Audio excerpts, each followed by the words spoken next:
Factory outlet మన Mukunda jewellers లో అన్ని జ్యువెలరీపై 2 to 12% మాత్రమే. No making charges. విచ్చేయండి ముకుందా జ్యువెలర్స్. మా నూతన బ్రాంచెస్ అతి త్వరలో జూబ్లీహిల్స్ మరియు వైజాగ్ లో ప్రారంభం. రాష్ట్రంలో 10 ఏళ్ల తర్వాత ప్రభుత్వ ఉపాధ్యాయుల హేతుబద్ధీకరణకు సర్కార్ పచ్చజెండా ఊపింది. రాష్ట్రంలో ఎంతో మంది మిగులు టీచర్లు ఉన్నందున వారిని వివిధ అవసరాలకు సమర్థంగా వాడుకోవాలని సీఎం సూచించారు. భవిష్యత్తు అవసరాలకు తగినట్లు 1 నుంచి 10వ తరగతి వరకు సిలబస్ మార్పుపై వెంటనే కసరత్తు ప్రారంభించాలని అధికారులను ఆదేశించారు.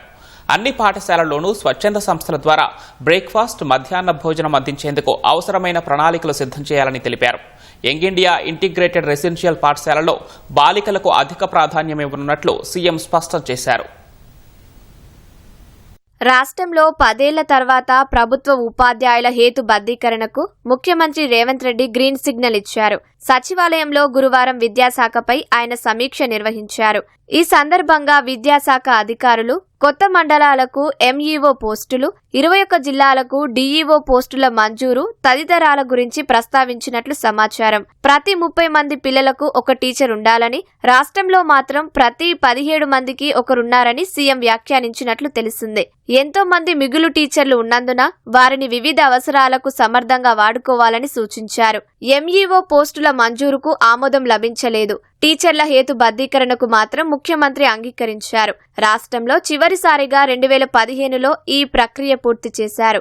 దానివల్ల పిల్లలు తక్కువ ఉన్న చోట ఎక్కువ టీచర్ పోస్టులుండటం, ఎక్కువ విద్యార్థులున్న చోట తక్కువ పోస్టులున్న పరిస్థితి నెలకొంది.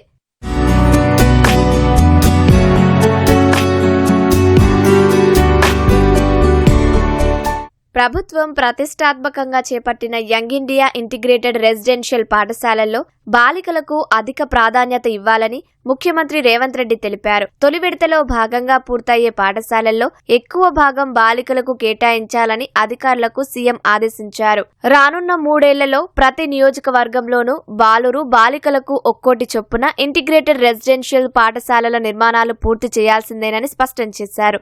ప్రస్తుతం బాలికలకు స్కూల్స్ కేటాయించిన నియోజకవర్గంలో మరో విడతలో బాలురకు కేటాయించాలని పేర్కొన్నారు. స్కూళ్ల నిర్మాణాలకు సంబంధించి బిల్లులను సైతం ఎప్పటికప్పుడు విడుదల చేయాలని అధికారులను సీఎం రేవంత్ రెడ్డి ఆదేశించారు.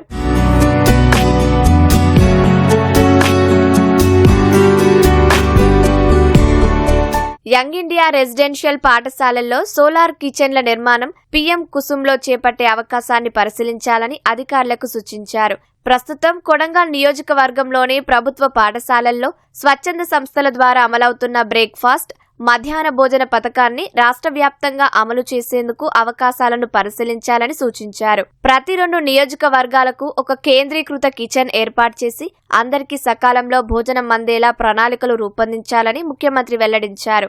సెంట్రలైజ్డ్ కిచెన్ ఏర్పాటు కోసం 2 ఎకరాల భూమి కేటాయింపు లేదా 99 సంవత్సరాల లీజుకిచ్చే అంశంపై త్వరగా నిర్ణయం తీసుకోవాలని సీఎస్ రామకృష్ణారావుకు సీఎం సూచించారు. అయితే ప్రభుత్వ మద్దతు, సరిపడా స్థలం అందజేస్తే బ్రేక్ఫాస్ట్ పథకాన్ని రాష్ట్ర వ్యాప్తంగా అమలు చేయగలమని అక్షయ పాత్ర ప్రతినిధులు ముఖ్యమంత్రికి వివరించారు.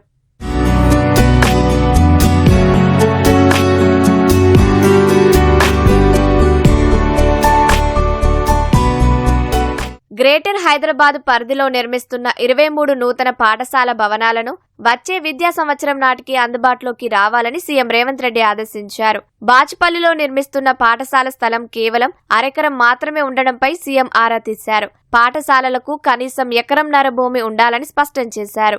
భవిష్యత్తు అవసరాలకు తగ్గట్టుగా 1 నుంచి 10వ తరగతి వరకు సిలబస్ మార్పుపై కసరత్తు ప్రారంభించాలని సూచించారు. పాలిటెక్నిక్ కళాశాలల్లో నూతన కోర్సులు, మౌలిక సదుపాయాల ఏర్పాటుకు టాటా టెక్నాలజీస్తో ఒప్పందం చేసుకున్నందున దానిని త్వరగా అమలయ్యేలా చూడాలని తెలిపారు.